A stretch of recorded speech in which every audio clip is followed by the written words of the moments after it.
What is up, everyone? It's Scott here at Beatty's Beat, and I promised you some guests, and here they are. On the opposite side of from me on the screen is Tom Fahey rocking the nice USA quarter zip, very top-notch top you got there, Fahey. Better than the center badge, as you were saying. How's it going? Doing well. Excited to talk this tournament. It's been a fun one. So Good. Yeah, I'm glad yeah. that you guys could both join us.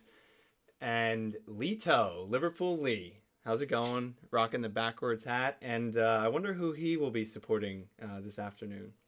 Yeah, yeah. It's up for debate, but Yeah, thank well, you. I can't tell. There's not exactly a flag in the background. There's no Yeah, dead giveaways, but I think the audience still could my head. There probably you guess Yeah, what nationality those. All fellas, too. I don't see any yeah. women. Yeah, just Oh, all English men back there. Might, yes. might call them lads. Lads, Lad. yeah, yeah, yeah. Yeah. Away day, lads, yeah. Yeah. All right, so this is great. I'm glad that again, ready to get started. I'll be uploading this later, but for context, we are in the second half of Morocco and Portugal, so we'll be monitoring that as well, and you'll see any sort of live reactions. But anyway, I've been on during this World Cup. You guys have not. So before we start our discussions on the quarterfinals, I just want to give you guys the opportunity to give any sort of general just reaction, opinion as to what's transpired thus far up until the quarterfinals, because that's no spoilers. We're about to discuss yesterday's action. But yeah, anything goes. Your surprises, best moments, goals, disappointments, tactics, players that you want your club to sign, any of the above. Fahey, you start if you got any thoughts. Yeah, they actually just thinking when you're listing things out, something. One of my favorite things was, match day 3 of the group stage is the best day of the that week. Match week is the best week of the tournament. So many emotions are flying around, and if they move away from this format when it comes here in 2026, I know was it Wagner, right? Arson is he's leading the charge there and putting ideas out. But if they move to this 3-team format, so much is going to be missing. Yeah. And this is just the biggest reminder of that. Every minute, one team's in, one team's out. You had a team going in through on yellow cards at one point, based on everything being tied. And it's so thrilling. Yeah. So I'm a little getting now more concerned that we're moving away from that. But ideally, they saw how fun this was, and FIFA makes the right call there. Yeah, I'm trying to think. You have you always have your immediate setback with the Saudi Arabia Argentina game. Interesting story. Argentina marches on. So, club. Everyone was talking about Cody for United preseason. For those who don't know, I'm a Manchester United supporter. I thought he was okay. I think he's a good player, No. but coming on to are you saying I player think of the he's tournament? fantastic. Yeah. I think he's fantastic, but I didn't see anything. Maybe it's the Dutch, it's the Van Gaal way. Their football is just not fun. It's not exciting. And another, probably talk about that. It's your total football, and you're not playing it. Your country revolutionized the sport, and I don't know. Yeah, but Anyway, I think that's unfair. Total football refers to in the 70s, and I get it. It's part of their identity and culture, and they certainly have that credit. So you want to see exciting. And listen, one thing that the common thread of sort of the Dutch identity and what the Dutch are always going to be good at is being extremely technical. So sure, yeah, you're going to have players. And again, obviously, talent has gone up and down. I mean, Holland has missed tournaments and then come through and gone to finals and stuff. So it's a little all over the map. But I don't know if I. And again, we won't get too into this discussion because there's more coming later with a different team. But I think it's a little harsh to say that the Dutch haven't played exciting football. I think that they were really smart well. the way they played us. And I think Gakpo has had a really stand, and maybe that's just me going into a completely blind. I considered making a Daily Blind pun there, but but no, I think I mean listen, he showed up. He scored 3 goals. Yeah, he scored 3 goals. Yeah, not many players could say they scored 3 goals in a World Cup, let alone one. So yeah, I mean, I think he's a very talented player. I think is one of those, like, not haven't seen him for PSV. Like, I haven't seen him. I just know he's highly regarded. So Yeah. when you see it, it's like maybe it was like, build versus what you got. Very good, but like maybe mentally those expectations where this guy is going to be able to do everything at all times, and like, Yeah. and he's maybe a different player than what I thought he was. So I still think he's Right. great, and I would obviously sign him. Like, that, to be clear, I'm just like, What but there's what also would like, you is United just gonna become the Dutch national team? Like, like it's like they're just gonna Yeah, sign. just sign everyone from Ajax Yeah, or PSV. yeah, exactly. So What would you put, United or not? What do you think his transfer value is currently? probably 75 in the current market, right? 75, 80. Yeah. I was gonna say 50, but like 50 is I think what he was getting floated around, and he just knocked in 3, so you get the World Cup bone. I'm also Sure. intrigued because that's actually another thing with the timing shift, right? Like, what does this mean? Are these players all going in January now? Like, what I mean? Like, it's a lot different where it's like come off World Cup, Yeah. and like we were looking at that player and we have 3 to 4 weeks to get them anyway. Right. And now Yeah, that that's a good point. inflated thing. So now it's like you might go back. There's a lot of things, right? Tear an ACL, like not what you get this on. There's like a lot before that can happen. And then, or does your form just plummet in the whatever? I mean, it's a short period of time. It's like gonna be like 2 weeks, right? Before the window opens, I guess, give or take.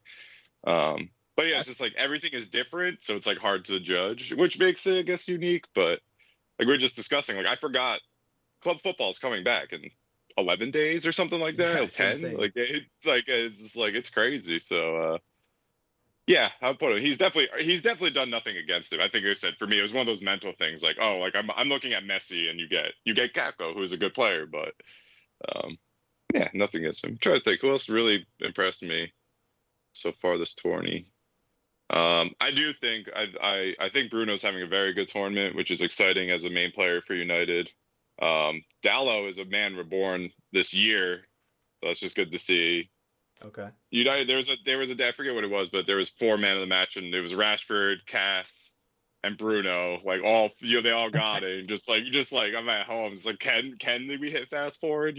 So Yeah. um, yeah, I mean, Well, I it's mean, obviously there's always jokes about like, oh, clubs, oh, it's like a new signing if a player comes back from injury. I mean, Ronaldo's contract being torn up is like a new signing, and I'm not making a joke about that. I mean, no, we don't have to we all know what the opinions are here yep, regarding Ronaldo, but basically straight away from when they signed him at the beginning of last season, it was like you just stunted the development of going into that season. And again, it was a panic buy because you didn't want City to sign him and him hoisting the Premier League trophy in sky blue. So that's the only pretty much successful thing yeah, about yeah, Ronaldo's second stint. But anyway, it'll be good for United to just get back to playing fluid football and not have the distraction. And yeah, you'd pretty much back Ten Hag to develop young players as the team as a there's like the team development and tactics and having a correct vision, and then player development as well. And I think both of those things he's probably he's you back him to do well. All right, yeah. I don't want to make this a club pod, so though it was bound to happen with United and Liverpool fans. So thank you for the opening thoughts. I agree with most of those things. Lee, your turn. Any takeaways from this World Cup through the round of 16? No, I don't have anything major to say in terms of like the games. I don't think there's too many. Yeah, you had your like little shocking results, right? Like Argentina, Saudi Arabia. I guess Germany that was a bit of a Sure. surprise. I don't know. Maybe that's the English in me. I just expect them to make it to like the semifinals every tournament. Well, Uh, Germany has won one World Cup match since they won in 2014. So Yeah. that's crazy. But even I yeah, saw their lineup. They're bringing players like, again, this is ignorance on my part. Right? Like I'm not watching the Bundesliga as much, but I was like, who are these guys? Like a lot more than I've ever said about a German team, Yeah, probably ever. sure. Which is part of a recycle. But Musiala is really the only like good young player I know from Germany, Yeah, yeah, and he's an incredible player. yeah, yeah. he's really He's good. sick. I mean, He's my takeaway. Yeah, he's my takeaway from Germany. When I was watching them, like, oh, this guy's actually really good. Like every year you hear of like hot, hyped up kids, like, oh, the next big thing. Like half of them, like, you don't even hear of them in 2 years. I'm like, I was watching Musiala. I'm like, oh, I'm gonna hear about him for the next decade. Like, yeah, he's good. Like, he's legit. Well, it's funny the storylines that get attached to certain nations. I mean, like people like to pick on the Netherlands and say like, oh, they always have personalities and bust ups and you know, they can't put something in, and it's again, it comes back to like championships, and everyone respects Netherlands as like, you know, a giant in world football, and they've made three World Cup finals, the most of anyone that hasn't won it before. But that finger gets pointed at them quite a bit. But Germany kind of gets to slide. I mean, of course, domestically, they're going to have inquests, as will Spain, as will Belgium, LOL, because they're just perennial chokers. But like Italy isn't even at this World Cup, and like, yeah, that is like a shock, and people talk about it, but then it kind of like goes away. It doesn't like stick to them, you know, because they have the pedigree of being champions, and like they'll be back. You know, they're almost like the Chelsea of They're the the world champions stage. of It's Europe. like they'll have awful years, and then they'll just come back and be like, all right, now we're World Cup champions again. So it's just interesting. Like they're gonna, I mean, they're pretty much at like the Jurgen Klinsmann stage of like 2006 again, where famously like they were like, this is unacceptable. We hosted the World Cup. We went out to Argentina on penalties in the quarterfinals, which isn't even that embarrassing. But of course, like their, you know, expectations were much greater. But then they did a lot of things right, and then they had a great period of success with, you know, Joachim Low, but now here they are again. They need to basically blow everything up and start over again. So yeah, I mean, I think when you saw them play, like even in the first and second match, like they really, like them in the first match just losing to Japan, having had a lead. You know, like I watched that game from start to finish, and I was saying like, you know, a lot of people that I was watching with, that was the same day as the Croatia-Morocco game, so I was at Sukar's house, and there was everybody watching all the games and whatever, and people were like, oh, Germany were awful. I was like, they weren't, like they played well. They just threw that away. That's a completely different error and mistake that they've made. But it's sort of like, well, it's not all doom and gloom. They played well, but it's a completely different fault of theirs for throwing a game like that away. So then it becomes like an identity team. Like this team can't hang on to leads and stuff like that. So anyway, I think there will definitely be a lot of like personnel shifts with Germany, and you know, who knows, they'll be back. They do develop a lot of very good players. They're very lucky that they got Musiala, because he was between Germany and England, and I think he at the time that he decided, he looked at, you know, it was almost like a Matty Cash, Aaron Wan-Bissaka, Trent, you know, Kyle Walker. There's just 9 right backs for England, and he saw the writing on the wall, and he was like, all right, yeah, I'll be German. Just a real quick, so nothing tops like all these such Polish names, and then Matty Cash, like that killed me all tournament. I had to go on Wikipedia. I was like, how? Because you know, we're Premier League fans, we know Matty Cash. Yeah. I never knew. Yeah. I had no idea he was going to be at the World Cup for Poland, and I'm just like, what? And then it's Polish grandparents, I believe, was his lineage or something like that. But I was just like, those are not normal names. You know what I mean? So, like, well, not that they're Polish names. They're Polish names. 2 quick things for the people at home that don't know the story. I mean, you get it. It's an English guy that's playing for Poland. 2 things you have to know. The first time he set foot in Poland was playing for the Polish national team in his first cap for a friendly or something. Secondly, surprise, surprise, he doesn't speak Polish, but he's said to be learning in his car on the way to training. Yeah, he's on Duolingo. He's making a lot of progress. Yeah. I was just gonna say that. I just picture him in the locker, no idea what's going on. He has no, like, he's just completely clueless. Yeah, well, you have to feel bad. I mean, whatever. He made his bet. You know, he identified as Polish, and so. But I'm like, you have to feel like such a loser. Like he has to be on the outside of every joke and every you know. He doesn't know what's going on. But he played in the World Cup. You know, he was not playing in a World Cup for England. So I I don't get it because even that isn't. I just found out isn't Declan Rice like? Didn't he play for Ireland? Yeah, he played for Ireland. Declan and someone else like was they were Irish, and then I mean obviously if you get a chance if you're good enough to make Grealish, yeah, you get good enough to actually make England, you're gonna go there like whatever. It's up to you. Like look at America now. We're just running through the expat way. Like, oh, you're a bright military brat. You want to play for America? You're not gonna make Germany. That's fine. Like yeah. All right, so that's a great segue too. Actually, before we move on to our quarterfinal reviews, thoughts on the U.S. national team? You can't do well if you can't score. I like this team. They can't score goals. This is exactly where I knew it was going to happen. Scotty's not going to appreciate this because of our text messages. But when I watched USA, the narrative. All right, let me preface this. I'm going to table this up. For most of the time of my life, my adult life, the conversation around the U.S. men's national team is the big tournament starts, usually World Cup, and it's like some kind of mix of, well, they tried really hard, or they played really well, and they hung in there against a big team, but they drew, or they lost, or whatever. That kind of still was narrative ultimately this year, but I will say I was a little more impressed. There's definitely more talent on the team that I've ever seen. Like the players, Scotty, you mentioned to me, yeah, you're right. There's like, oh, there's some ballers now. Like they actually have some ballers. It's not just like 10 American James Milners running around. Like there's actually talent. That is true, yeah.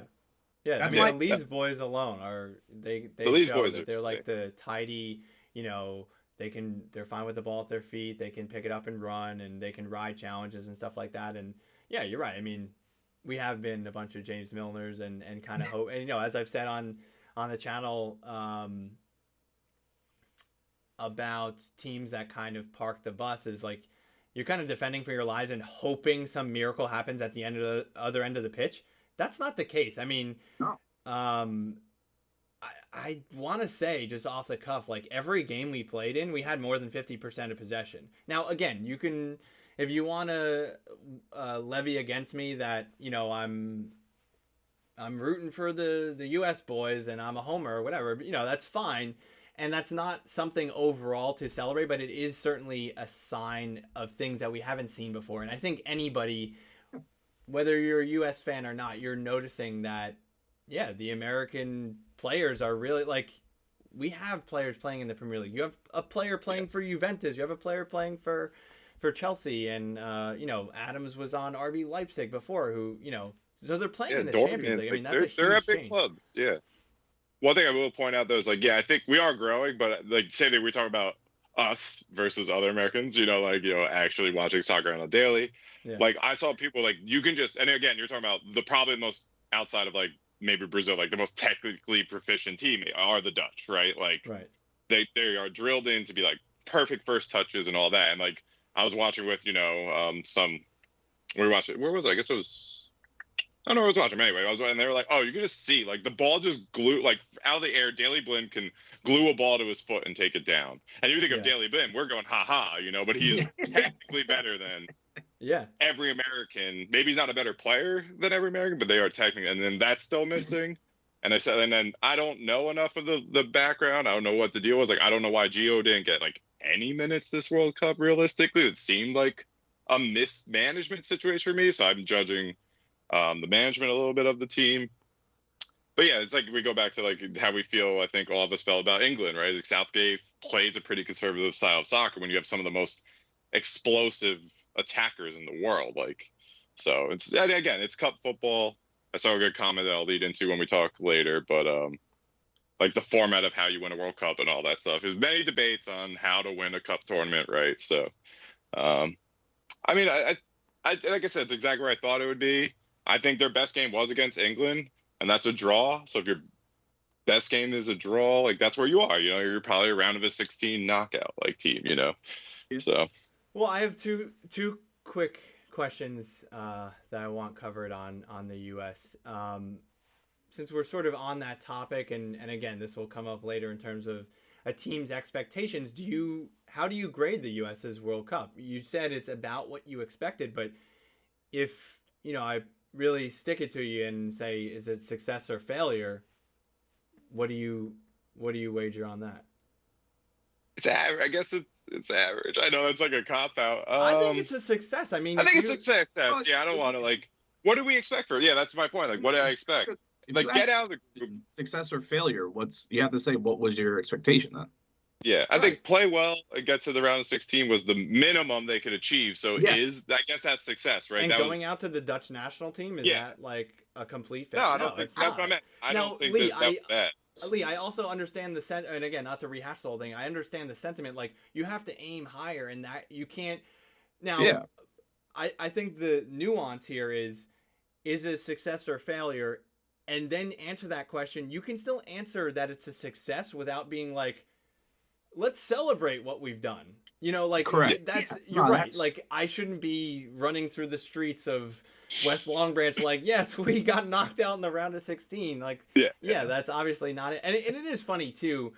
I think I would said here on air that I actually, one of the first things after the final whistle against Holland for the U.S. match, I said, I want Greg Berhalter to be the manager in 2026. I think that would probably be an unpopular opinion. And then one of the first things that I listened to on a podcast is like, it was kind of known, like, success or failure. Like, Berhalter is like going to step away after this tournament. So I'm like, all right, well, there goes that. And I don't know if that's confirmed or not, but that was like, Yeah. it was, like one of the Lebitard show guys, and they were like like they were one of the, not American Outlaws, but like, I think that's sort of the sentiment. But anyway, again, like, is he a terrific manager that's going to go and do something in Europe? No, I don't think so. But again, also nuance. I think he did extremely well for this U.S. team. Again, at least just having, for nothing alone, like having the stones to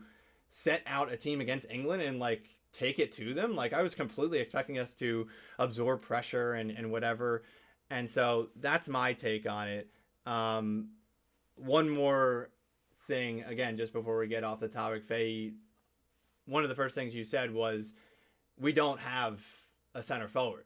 And so how fixable is that?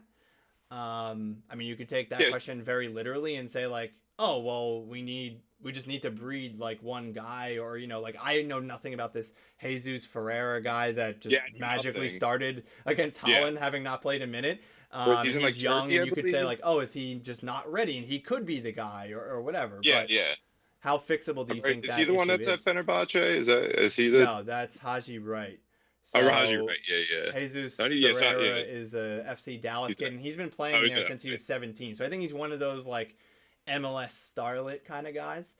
And who knows if he'll, end up going overseas. But I think again, we're another not breaking down this fella in particular, but it just, in terms of how realistic you think solving that number 9 that's issue not is. solvable. You know what I mean? Like, I don't know how to phrase that. I don't know if Well, that's you right. can solve it tactically or personnel wise.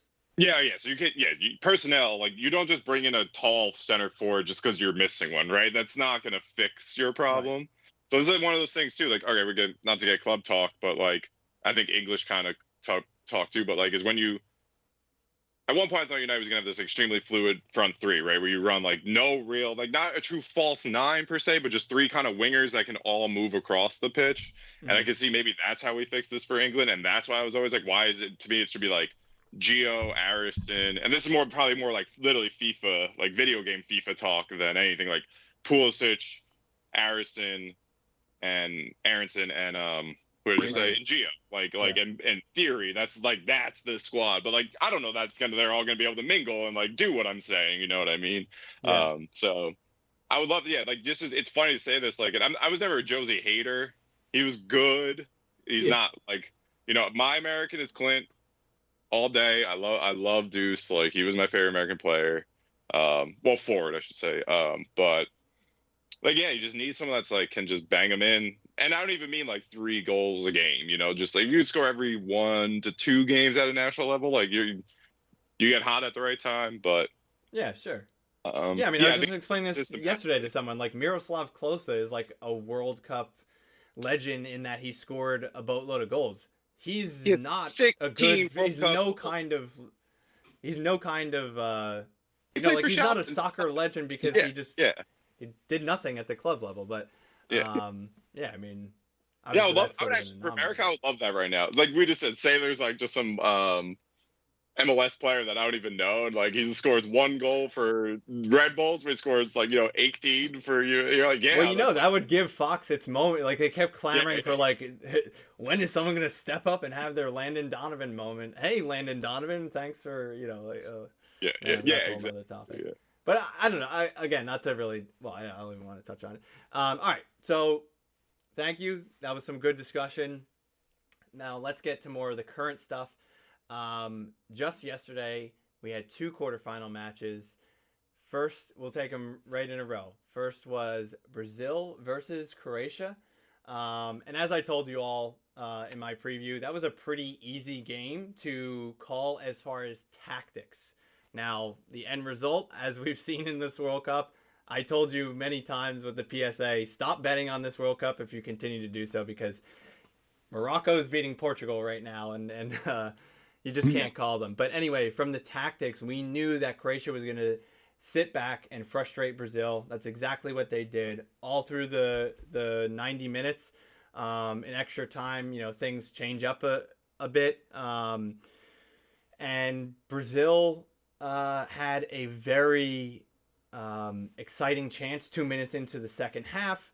But for the most part, other than that, I can't really remember too many other chances, nor does the XG story. I remember checking it throughout the match, and I was watching with some coworkers, and so I had to explain the concept of XG to them. But yeah, we were all pretty surprised, since Brazil had so much of the possession, that the XG about 60 minutes into the match was like 0.44 to like 0.30 in favor of Brazil, and we were expecting that gap to be a bit wider. But I think that goes to show the effectiveness that Croatia was able to frustrate them. And then again, just to tell further the story of the match, after the 90, it ended 0-0. Brazil finally got their breakthrough in the first period of extra time. That stout Croatia defense that held so firm for so long, Brazil was able to kind of weave through, and it was a little bit of Swiss cheese from Croatia, I think. I mean, everyone watched that replay back and say that's a beautiful Brazilian goal, and it is. But I think it is, like, if you do kind of break down a bit tactically, I think Croatia would just be a little bit disappointed that they were able to hold firm for so long, and then Neymar is able to basically like weave right through and score on your goalkeeper, who also had a fantastic match. And then a goal gets scored by the favorite in extra time, and you think that's over, and then Croatia come back with 3 minutes to go in the second period of extra time. So that's how the game went, as an overview. Lee, I'll let you start this time, since Fahey's been getting first licks. What are your thoughts on my on how the game played out and my version of events? Yeah, your version of events was perfect. Okay. You spelled it out pretty correctly.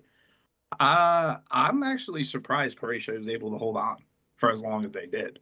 Mm-hmm. I have to give them credit. And I know we're going to have a separate conversation about tactics and how they're playing, and if they're playing up to their potential in terms of what they could do on a field. But yeah, I was shocked that they were able to hold steadfast for so long as they did, and then to respond after going down in extra time. I credit to them. They deserve the result. I'm happy to see it. I don't like Brazil at all.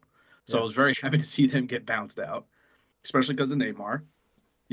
Yeah, the whole feeding the ducks by the pond celebration, that was the worst thing I've ever seen. We're all going to sound like grumpy old men, but it was true. The I have a choreographed hot dance. take. I loved it.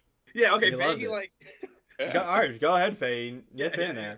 Hey, This whole so this is it. This is Croatia did it. This whole you want them to stop dancing, make them stop dancing. And I don't mean like, because there's a big debate over here. Like Vinicius is getting hacked in games because he's juggling the ball, and like there's a whole debate. Do you do it beyond like that style of football? I'm not gonna go into that, but like, and again against Korea, I kind of felt like Korea. They're like one like Korea, Japan. You hear all these stories like they're immaculate dressing rooms when they leave, and like all because they're like their culture's so polite, and like I don't want to generalize races, and but like dude, like we talk about it. BD, you defended Suarez as a biter for how he was raised. Like you're like, oh, that's how he was raised. You know, he had to fight hard, so he's allowed to bite people. They're dancing.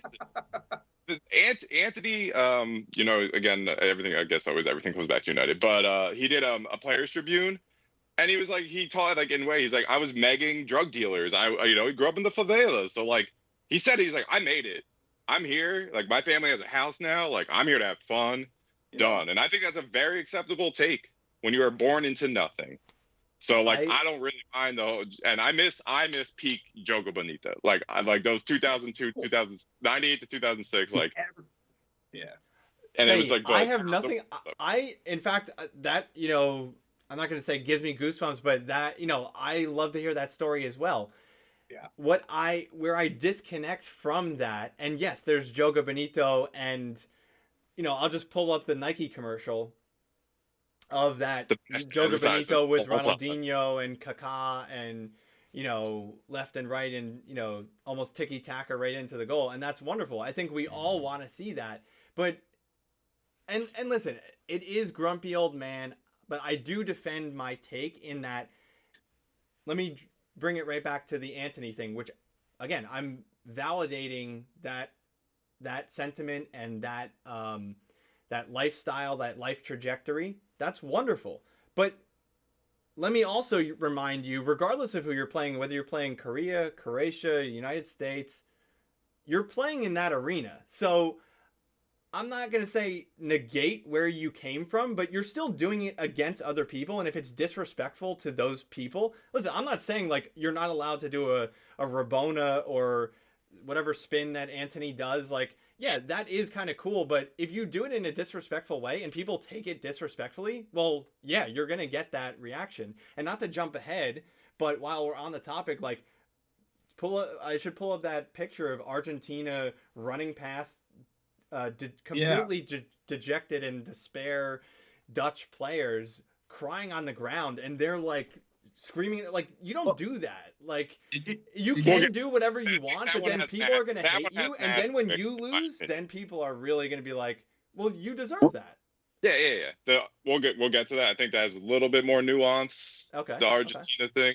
But don't you think? Let's bring it back to like the Brazil-Korea thing, where they kind of get this reputation for like the dancers and I do feel. Listen, I realize how it sounds. Like I'm not saying don't spike the ball in the end zone and just like walk over and shake the ref's hand and hand it to him. Yeah, that's. But I know I sound like that saying stop dancing, but these are choreographed dances. Whatever. I'm now just doubling down. But like, this is you beating up on like a Group 1 high school and celebrating every touchdown when it's 47-0. It's like, get over it. Like, what are you doing? Like, you're insulting them. I agree. I just found it. I find it funny. Like the world gets so mad, and it's just like, whatever. Like, yeah. To me, it's never bothered me because my stance is like, like Korea, not Korea necessarily. Croatia ended up being the ones to be like, yeah, dance all you want. Peace, you know, like, and that's always been my take on that. That's always what it's been. And that's the beautiful thing. I mean, again, we're gonna delve into as you guys can probably tell at home, not that there's tension here, but there's a conversation that we've already sort of had over text message that we're all like kind of dying to get to. But before I get there, what was I saying?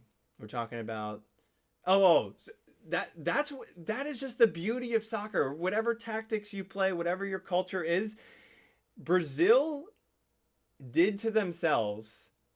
They let Croatia score on them. Croatia didn't like bully them or whatever. Croatia went down the field, and Brazil's marking was reminiscent of the U.S. marking against Holland.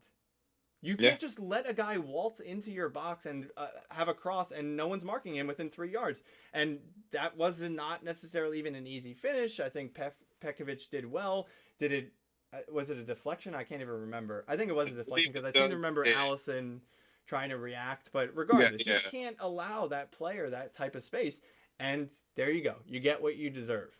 So I think that soccer, you know, whether they're upsets or injustices or not, it's almost like that's just life. Like, you know, a worse team beat you or, you know, whatever. And like, you kind of get what you deserved. And listen, you can get away with poor marking or whatever. But if you get done in the 116th minute, you got to live with that. So I think it is very merit based from that sort Yeah. of perspective. No, I think yes, they scored and said we're going through. That would you get every player in that Brazilian side said Neymar just put us through to the semifinals. Yeah. And Yeah, it, they like were celebrating. I remember at against the a team, stoppage. regardless of how we all feel about them, against a team that has never once proven they were out of a tournament. They have no leads for 8 years basically, and they are in finals and semifinals. Like they just do it. So like naivety, whatever. And I can't even say you're naive. You're Brazil. Like this isn't like a 22-year-old Brazilian side. These are like 5-time Champions League winner play. You know what I mean? Like there are huge Yeah. names on that team. So like, yeah, it's not it's ignorance. Like you want Yeah, to just for like sure. drop your guard, and like I give all that. I agree. I think on the balance of play, the worst team got through, and I think that's where the conversation will lead. Because you were saying, I looked it up because I was surprised at your statistics. It was like 0.6 to 0.44. It ended 2.5 to under 1. Yeah. XGs. Like Yeah, that is Brazil true. were dominating that game. Yeah. And then this is where our argument goes, like, were they or weren't they? I thought the keeper kept them in. There's 3 clear chances later in the game where like it looks like, oh, this game's over, and incredible. You got a hot keeper. That happens. Yeah, for sure. Yeah. Livakovic had a great game. Yeah, I mean, I mentioned the chance at the beginning of the second half, and he made some other big saves, and yeah, really just a steady hand. So yeah, all right, let's get to the topic. So we had a conversation over text message about, and listen, I've told you all at home, I'm rooting for Croatia. And so there is perhaps a bias there. My opinion is that Croatia overperformed in the 2018 World Cup by getting to the World Cup final. I think that they are overperforming once again in this current World Cup. Obviously, they beat Brazil. That wasn't expected. I was gonna say, Fate. I'm gonna let you guys speak for yourself, so I won't even speak for you guys. I think my overall perspective is that Croatia have a very good team.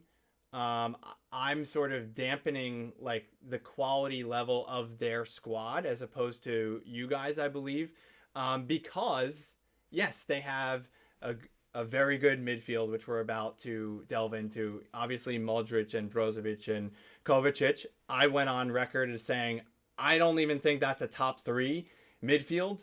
Again, not to dampen them. Again, I'm rooting for Croatia, but I think, if you're honestly speaking, I think, Brazil has more talent. I think maybe Spain, kind of flustering here by. I had one good example yesterday, like even Belgium, like with De Bruyne, you could throw them in the mix. Who was I thinking of?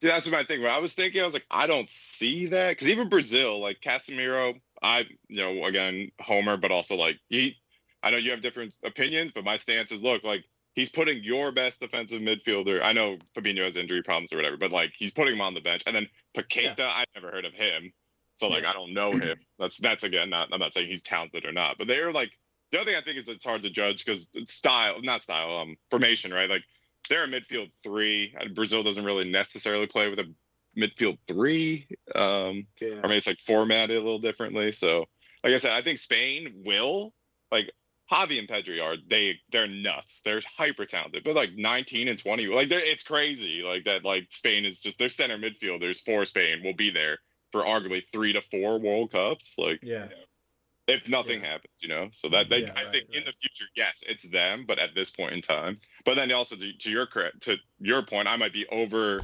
crediting like a Modric at 37, a Brozo, who I even my Inter buddy is like he likes Brozo. He's like, I think he thinks there's better in Inter than him. So sure. Yeah, but overall, just to finish my point, not that you interrupted me, but even just in their starting lineup, like there are players that you've never heard of, and so to say that that Croatia are performing and not overperforming, I think you just got to hand it to Dalic, and almost similar to what I said about Berhalter. Like, yeah, if he were to go to Europe, like I don't think he's a phenomenal manager or whatever, but you have to hand it to him. Like, he's definitely overperforming. Well, that's my opinion, that he's overperforming, and I think he's doing it in a Klopp way where he's doing the best that Croatia can do, and then therefore people like sort of revise their opinions, and then that becomes the expectation, where I'm sort of saying, well, no, that's not the expectation to begin with. He's overperforming, and now it's, I was going to use the term borderline miraculous, which I don't necessarily think is hyperbole, but I think that's going to put distance between us, because you guys are going to be like, it's not a miracle. Croatia is a very good team. But again, I also brought up the population thing. I mean, again, I'm not saying that because a country has a higher population, they should automatically be better at soccer. Obviously, much further things go into that. But I think that does go into the expectation level when Croatia is a country of 3 million people, and they're able to produce this talent. And so, yeah, I think for me to like sort of win this argument, I think my best card to play is that you've never heard of Sosa, the left back, and Juranovic, the right back, and their forward line is really nothing to be envied at all. Like, there's Perisic. Like, Perisic is probably their best player in the forward line, and he's sort of like a Miroslav Klose for them. Like, he's a great World Cup player, but is he a great club player? I think Perisic is he is club form. Like, he's good. He's good outside. I think he's an integral part to the championship run. I mean, Conte just signed him again. I think Tottenham, LOL, whatever we want to say about them. Like, I think he has merit in the world game more than Klose, in my opinion. In the club level. But I agree, he's not a top 10 player in the world. I never was. What I mean? He's never like a world beater. He's he fits a very good system, and Croatia has a system. And then even again, if I dislike the way they play or not, it's a system that works. I would argue, did they manage well when you're like your keeper's the only reason you're through? Like, that's an argument I would make. Like, are they well managed? No, but you would expect Brazil's talent to overwhelm Croatia. I think that's the moment. Them being Brazil is an overperformance. Them being in semifinal, to me, overall, doesn't feel like an overperformance because of their history, right? So I just saw some weird stats anyway. Like, they're an independent country in '98. They've gone to 6 of 7 World Cups since then. It's not like they just don't go. Right. So then that's what I was getting at. I think Lee made some points too, and I'll let him speak. But like, they are a footballing nation regardless of their population size, regardless of the names we know. They are a footballing nation. Right. And they are good. And like, again, this is the finalists of the World Cup. They're a semifinalists of the Euro. This is a team that is good regardless if we don't know their names or not. So that's why I don't believe they are overperforming. Again, being in the semifinal in this maybe path is an overperformance. But overall, they can think to themselves, like, we belong here. And they do. And I bet the Croatian people kind of now their expectations are, we can make runs to the final. Like, we've proven we can do it. And we've proven we can be one of the top 4 teams of our continent and in the world. So like, that's where I was just like, that's where my stemming on my point comes from, is like, it's no longer little plucky Croatia. Like, they are a football nation of high quality, like, even if we don't know their names. If they went out in the group stage, do you think that would have been like a shock? Yes. Okay. I picked them to be the big team that falls early team. That's credit to them. I consider them a big team. I thought, like, they're the big team that won't get out of the groups. That was actually my prediction. So I know it might sound hypocritical that I'm going to say, like, they're not overperforming now, but I do give them the respect as a big team. For whatever reason, like, look at their recent history in tournaments. Since college, 12 years ago, whenever I'd look up, hot young footballers, like hot prospects rising up, I feel like half of those dudes were Croatian guys playing, lots of IC last names with the dashes, and I'm like, where are all these guys coming from? And even ones that didn't make it to the Premier League, because obviously I have a bias, that's what I pay attention to. They're in Italy, they're in Russia, they're in Spain. They make it over to Europe, like to the rest of the big leagues in Europe. There's just a ton of solid Croatian players, and it is insane considering I don't even know what their population is. I'm assuming it's less than 5 million.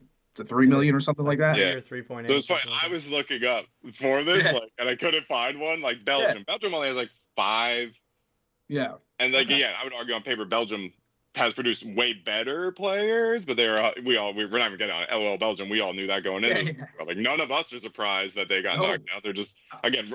That is Roberto Martinez is not winning you a World Cup. Done. Like done. That's the argument I'll make every time. It's an interesting. You can't go from managing Wigan to any.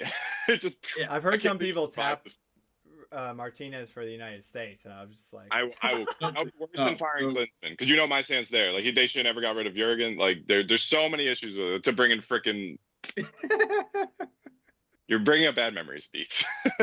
But no, like so, and then I just think Croatia it's no longer little plucky Croatia. Again, maybe on paper you look at it that way, but their history is just a different story. Is what I'm getting. Earn that respect for me now. I see Croatia. I'm like definitely getting to the knockouts. Like saying they're not playing the way I want them to is a credit to their history, and that's what's bumming me out. Like and something I saw like in like just on the internet world. I don't have a Twitter, I'm not a football Twitter guy, but tweets make it to Instagram and Reddit and everywhere else, so you got them anyway. Was just like they're laying the format of how to win a World Cup. That sucks. No one wants to watch 120 minutes of just 0-0 football and then you win a tournament. And that's where it stems from for me. Like if this is the blueprint, World Cups suck. And like that's not fun. Said that. This is a topic we've talked about this, and I think it fits here now. Is I feel like if you ask any fan or supporter of their country's team, almost across the board, whether it's I was going to start with France, but English guy with Southgate, right? Oh, they kind of play boring. Oh, they're not playing so attacking. Croatia, USA. I saw a lot of USA fans saying the same thing. The list goes on and on. It's a common theme that everyone thinks their national team doesn't play up to their potential in terms of attacking. So I think I don't know if we ever discussed it on a pod together before, but two questions. Is it because you're not together a lot? Like how often are these guys together a year practicing, having training? Sitting in meetings together, reviewing tape with the manager. So are they playing this way because managers are like, you guys don't know what you're doing together because you're only here 6 weeks a year. So we're going to play a tight, rigid system. Mm-hmm. Or is it the national game and the kind of managers that it's going to attract? This is the style they want to play. Yeah, no longer you're going to really get top managers. Yeah. Like if you rewound like 15, 20 years ago, it was presented as like, oh, it would be such an honor to be like, your national team manager, but you're not really. So I think those are really good points, and you're right in terms of like the time spent.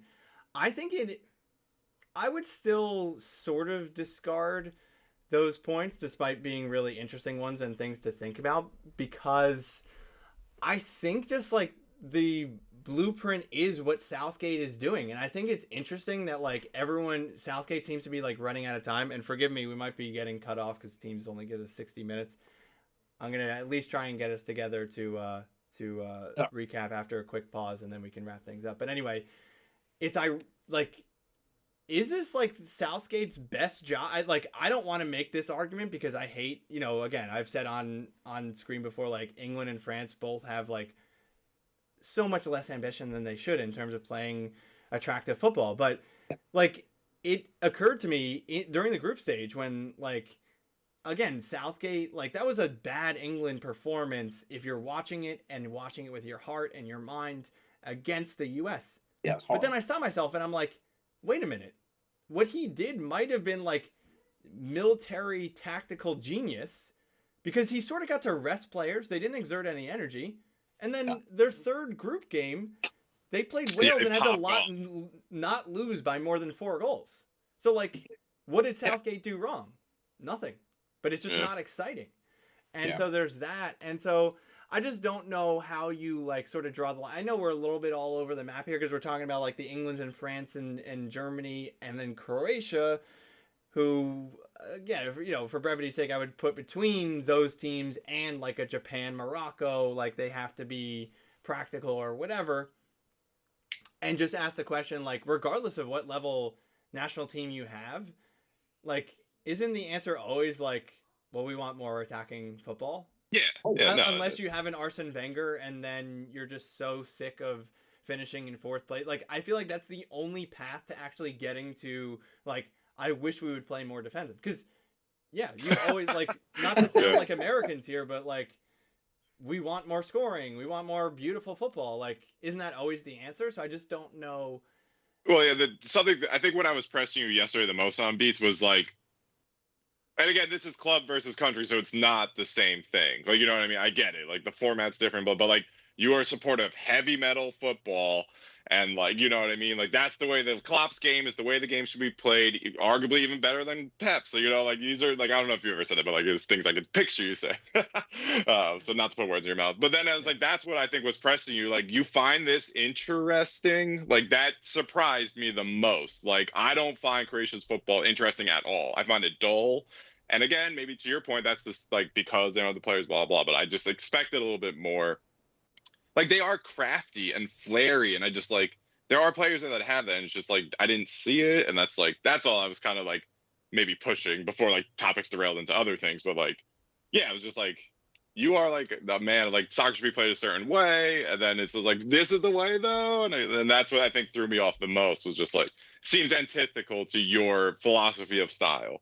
No, I think that's fair, but I think that where I go from, not to put words in your mouth, but I would even concede that, like, oh, is Scott being hypocritical by saying one thing over here with Liverpool and one thing over here with Croatia? But I think the delineation there is, well, they're different teams with different expectations, and maybe fine. Maybe there is like, there's definitely room for like the two sides to come together here, and maybe Croatia could be more attacking, but again, personally, obviously this is an opinion, and like it's almost a waste of time for me to like, I don't think I'm going to convince you, and you're probably not going to convince me if we went to extremes here on like, oh, like I'm not going to convince you that Croatia is playing attractive football. I think I don't think you're giving them enough credit. That I don't think that they're very boring. I think that they are bunkering down without necessarily parking the bus, and parking the bus can sort of have a loose definition, but I think, again, these are not all the same teams, but I think Morocco, Japan, and Croatia have interested me,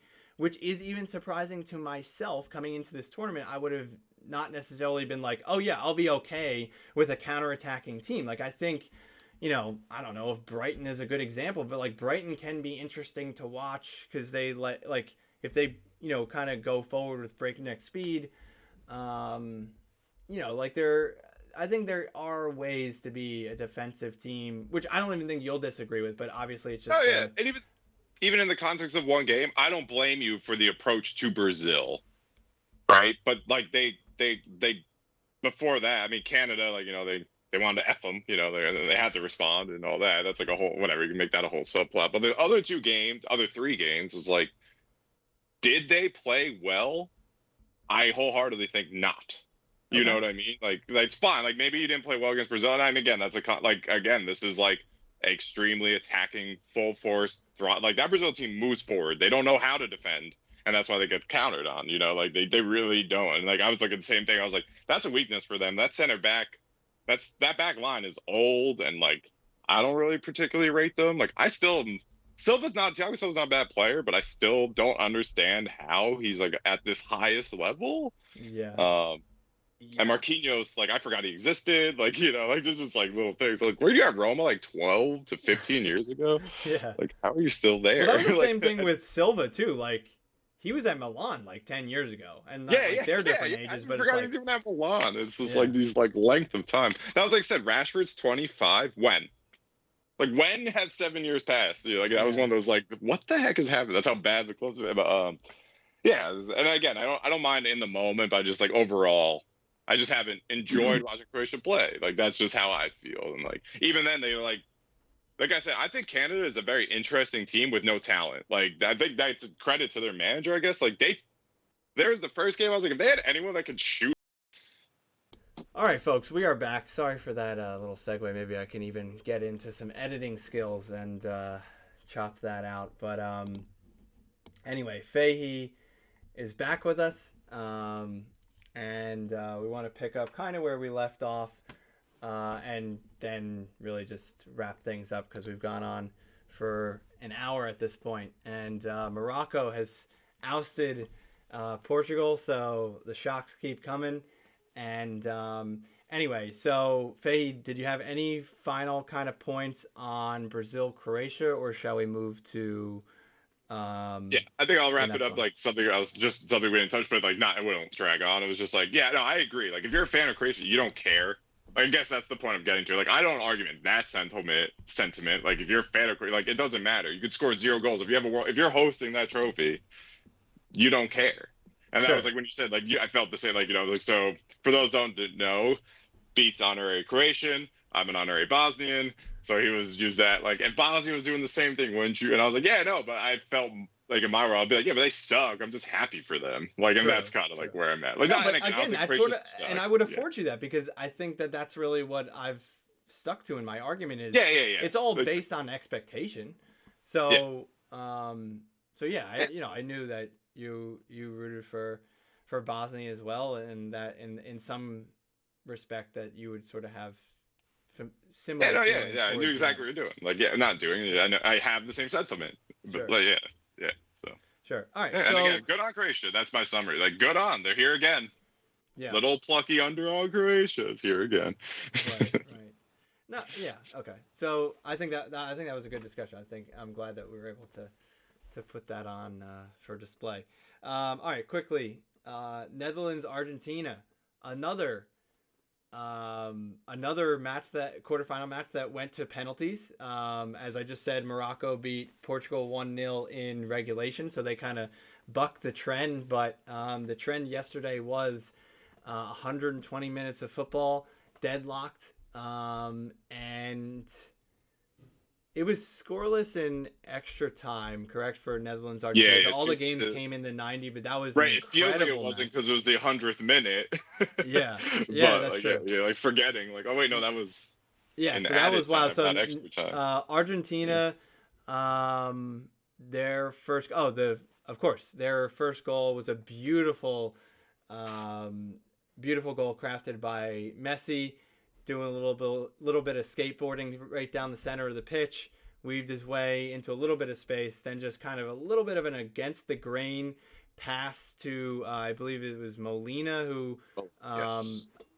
he came up with the finish. Is he an outside back? Because I recall them Yes, that saying was what I that said. he We're arguing typically like isn't who in scoring positions. I don't know him. Yeah, I don't know him well enough to say. I know he's like a winger, but I don't know if it's more of a wing back or is he actually Yeah, an attacker. but in any case, I mean, just textbook Messi, really beautiful ball through, and I actually have to say, my eye for offsides has been really sharp, at least this tournament, and usually before it even goes to VAR, I can usually say like kind of get it right, almost with like 80% accuracy. But I mean, sometimes when you have one of those where there's like a ball into the back post and someone's just like wide open and it makes like no sense how they were that wide open. And you're like, oh, a lesser trained eye goes, oh, well, that must be offside. It just goes to show like the timing of the run is just so brilliant that you're able to find that space, and I think this was one of those because it actually tricked me. I actually thought he was offside. I thought it was about a half leg offside or whatever, but Messi played it early enough that like it wasn't even close. His Molina made a really good run, and anyway, he was able to finish. Kind of crashed into the goalkeeper, and they went up 1-0. The 2-0 to Argentina was, at first I referred to it as an extremely soft penalty. That is even a disservice. That was just a wrong call. It's so frustrating. I think we've gotten so beaten down by VAR and soft penalties. It's happened over the course of 20 years. How the conversation, You don't think that the was a match, penalty? that was not a penalty. He cuts him and the guy swipes his leg. Ooh, I'm knocking things over. That's how excited I am. No, I don't. I don't even Strict. think that was a soft penalty. I think that was just a bad call. Period. Maybe I have to read I the think we've just rating. evolved Who to was on such the a ball? Di point. Maria? No, it wasn't Di Maria. I forget who was on the ball, but he chops back and Dumfries, I thought, Listen, swiped him. as much as I can concede on that is the defender doesn't do himself any favors. That's all I can give you. But to me, that's not a foul. It's just because, again, it's been an evolution over 20 years, as I was saying, that it becomes like something becomes a soft penalty, and then it was like, well, then there was contact, and then it, the scale just keeps sliding towards softer and softer penalties, and now it's just like you can't even touch someone in the box because they're going to go down, and then the VAR is going to be like, well, he touched him, didn't he?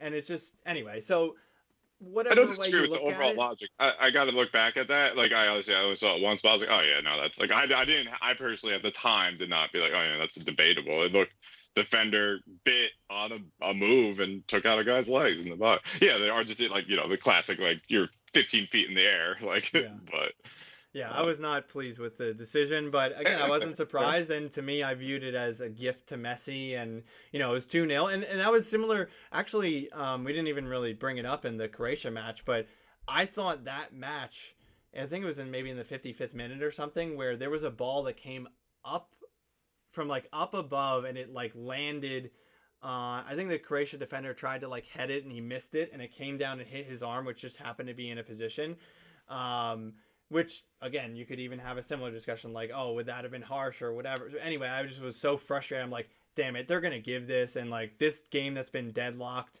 for so long is really going to be decided on this. Again, not that Croatia couldn't come back because, as they showed us, they were able to. But, you do see those, like, in the Premier League all the time.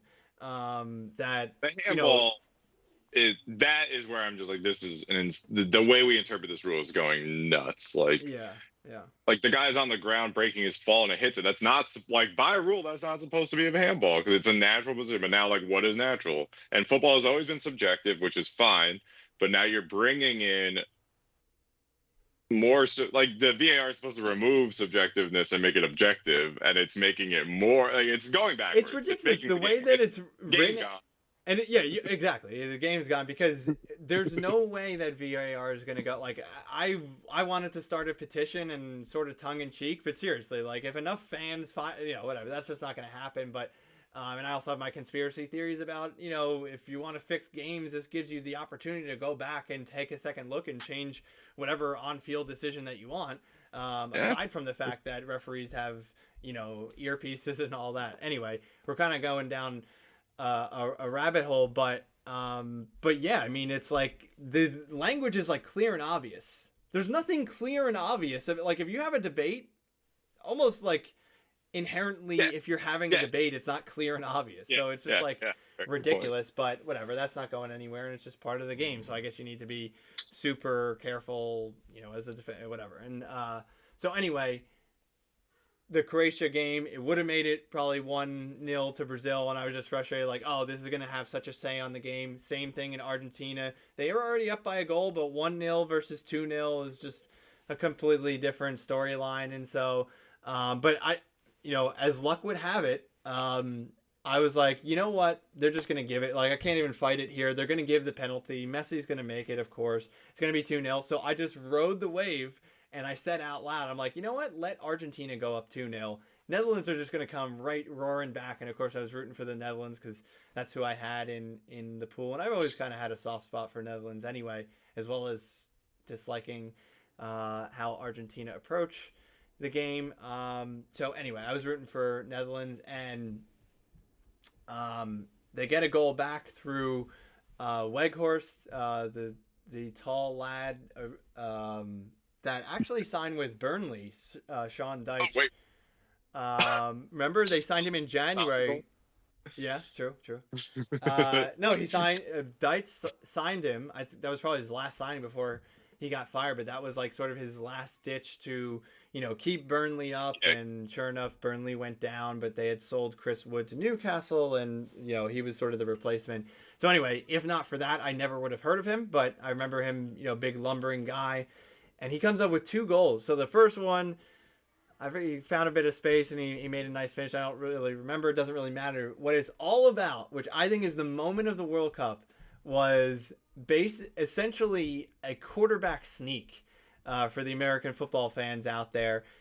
It was the 100th minute, as you said. There was 10 minutes added on, 2-1. This was like, again, another football analogy, like, they had to make like a 63-yard field goal with no time left. And they pulled out I don't know, everyone keeps calling it a training ground thing, like that's whether it's actually true or not. It's like, something that it seems like they worked on, or who knows, like it could have been like a Trent to Origi thing that they just saw and they just trying to catch Argentina off, and it was like a 1 in 100 play. I mean, they could have looked so dumb if they just went for the short pass and then it didn't amount to anything, and then it would have been so easy for people to say, come on, like you don't even attempt a shot on goal. But that was an amazing moment. Netherlands ties it at the death. They play a short ball into Weghorst again. He turns his guy and finishes it. The whole team, the whole bench goes rushing towards the end line. Speaking of bench clearing, there also was a very touching moment where I thought Virgil was going to get sent off. He just decked this Argentina player. Of course, when you watch it on the replay, the Argentina guy does make a mess. I mean, again, Virgil put himself in a position to get sent off. If he got sent off, he really couldn't have blamed anyone but himself. I think this Liverpool team is really bred that way. I mean, you've seen Liverpool players really stand up for their teammates, and it's sort of endearing in a way. But, like this whole breed of like Andy Robbo and Hendo and Virgil, I think they've really, I think even Liverpool and United have had some touchy moments like that, and you really see the players come to defend, like, and it's one of these, right? You want their that teammate, way. but that's to your point. I think that's something like why you don't like those players on opposing teams, right? But like there's someone you want, right. And that's what I've noticed. Like at United, just like not to make club talk, but like we have dogs again now. Like like as an American term, like dogs. Like sure, yeah. Lisandro Martinez is an animal. Like regardless of how you think it, he's there and he's punching the floor and he's getting in people's face and he's 5'9", and it's just like you need that bite. And like it's funny because I always thought Virgil had bite, but was he's Dutch, he's classy. That I was gonna was say like a Virgil's not really like flare. That was a temperament flare up, where like he lost his cool, which is not Van Dijk, right? He'll step in, but he might be like pushing someone away and like I'm like a massive individual and like protecting his teammate, and it was like classier. But and again, like made a meal of it. But like I think you said it, you nailed it at that point perfectly, where it was just like he couldn't blame anyone himself. Luckily, it didn't come down to that. But when you watch it on the replay, like I do see why the ref didn't send him off. I also think it's like sometimes refs get put in that spot and they're like, ooh, if I give a red, is this gonna like change the game? So sometimes like they don't make decisions that they probably should. But I do think that was a fair yellow because he chest bumped him. Like if he put his hands out, that's a red. Or sure. Like led with the head, of course. So that was just an interesting moment. But that just tees up again. There was definitely some tempers flaring in the match. And then, of course, I think that there was, it was Enzo Fernandez, the young Argentine guy. I had never heard of him going into the tournament. I'm guessing you're the same. And he's a Benfica player. I think he either plays anywhere from center mid to center back or anywhere in between. And, he's really making a name for himself. He hit the post in extra time. That was really close right towards the end. But sure enough, it did go to penalties. And then, again, from the first match, you had the whole conversation.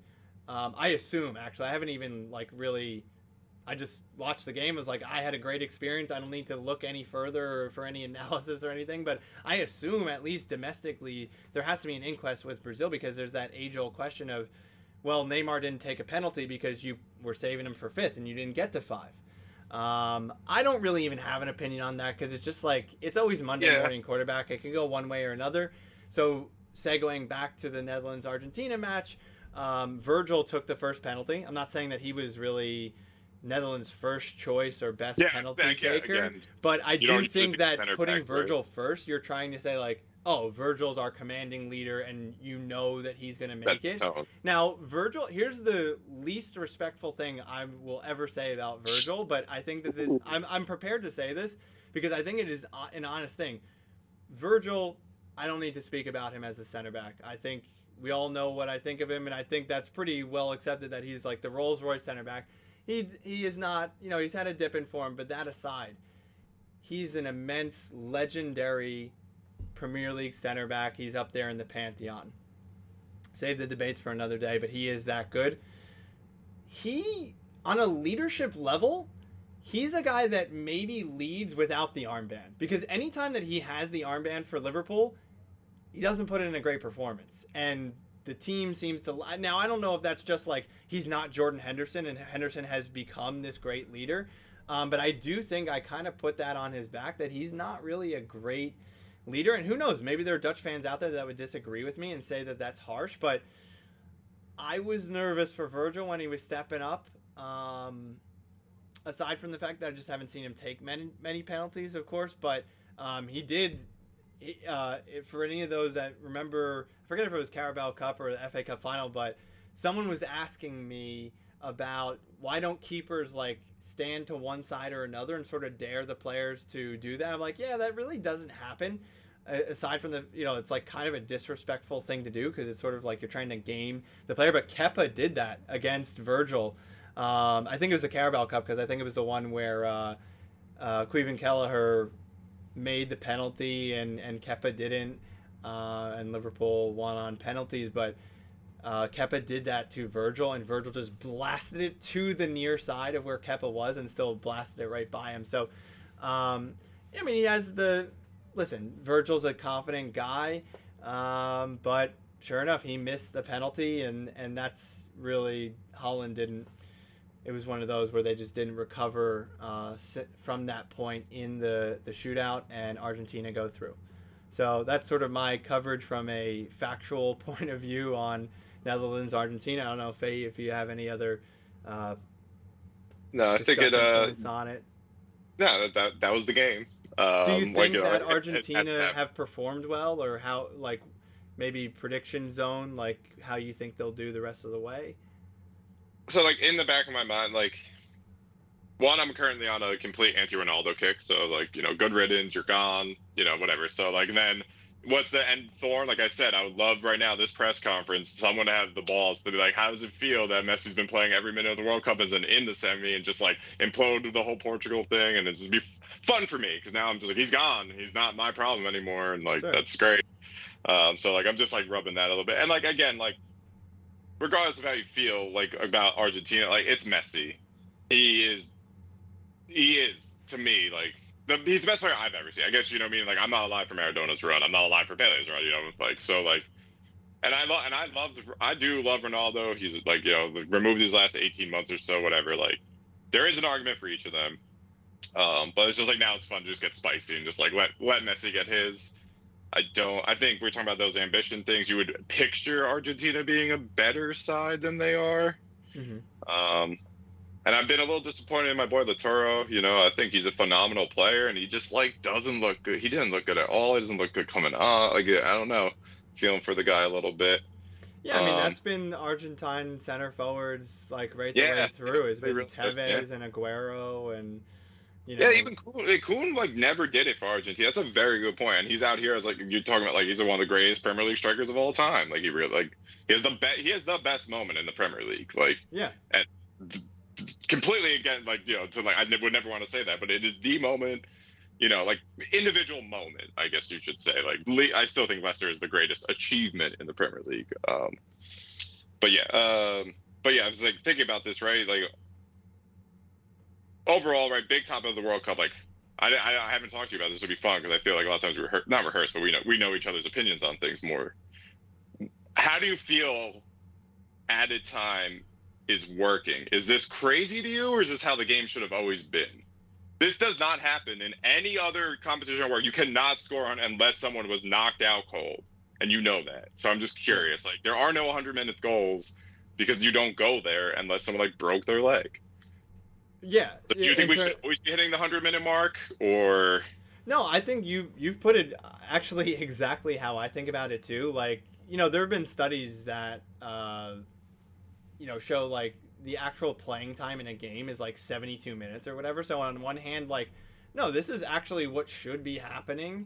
It just has never been this way. So that's why all of us, like, soccer fans are like, what the hell is going on here? And the fact that it's in Qatar is not surprising for a lot of people because people have a lot of furrowed brows about these things. I do actually kind of go along with that line. If they, like, it's almost a funny thing. It's like, oh, is there a conspiracy here? Like, you could answer yes without even knowing what the conspiracy is. It's like, oh, why is this happening? But I do. Wouldn't Qatar be not getting destroyed if there was a real? Because that was my thing. Like Qatar did nothing. They were horrific. Yeah. So like, if there was a conspiracy, I think we would try to do a little bit more to lift the home nation. That's my stance on that. No, what I think it is like, well, what everything comes back to is money, and I think that if they can normalize the fact that there's 10 minutes of stoppage time, well, soccer, which has always been a 2-hour spectacle, then becomes 2.5 hours, and then you kind of edge into that next like program space. So then you can sell commercials and all of that. Who knows? I mean, yeah, good point. I think that could be it. But anyway, I don't know. I mean, just from like a sort of a turn my brain off sort of thing. Like, there's just more football, so I guess maybe that's good. But in that match, I didn't see anything that like warranted 10. That's just in my head. Like, how did we add up 10? And then my normal thing, because then I think there are supposed to be guidelines. Like, I believe it's supposed to be 30 seconds for every goal celebration, 30 seconds for every substitution. Well, you had the bench clearing moment. What's up? You had the bench clearing moment, so there was that. I guess, yeah, you're right. I guess so. And they did have a pitch invader, I believe, as well. So, yeah, so there was some moments. But yeah, there's a lot of rounding up going on. Yeah, a lot of rounding. Yeah, I guess that's what it is. That's a perfect way of putting it. So I don't really. And the other thing is, at least it's been consistent. It's not like one game is going to 10, and like to your point, to kind of like maybe try to change the narrative. It's like all games are in +8. And the first game, I was like, oh, that's cool. They actually did it right, because I believe the Qatari keeper or someone got hurt, right? In that first game, like, no, this is really supposed to be extended this long. That man got stretchered off the pitch. But then it was the next game, and the next game. England, Iran, that goalkeeper went down too, but then there was like 14 minutes added, and I was like, wow, what the hell is going on?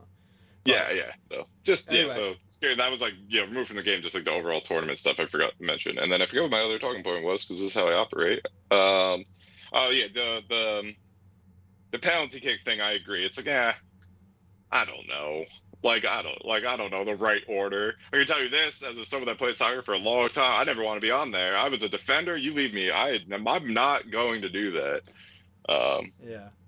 Yeah, and this one in there. I mean, it's such an interesting thing to talk about. I almost I was watching with a bunch of people at work that don't really know soccer, admittedly. And I was like really appreciating like their talking points. Like, it's funny, like sometimes they'll bring up points that seem like so basic, but completely have merit. And that was one of them. Like, oh, would a goalkeeper stand off to the side, or, like, what order do you want to go in? Do you want to go first or second? I'm like, some of these questions don't really have answers, because, there's like no right or wrong. And do you put put your first player first, or your best player first? Sorry. And I'm kind of leaning more.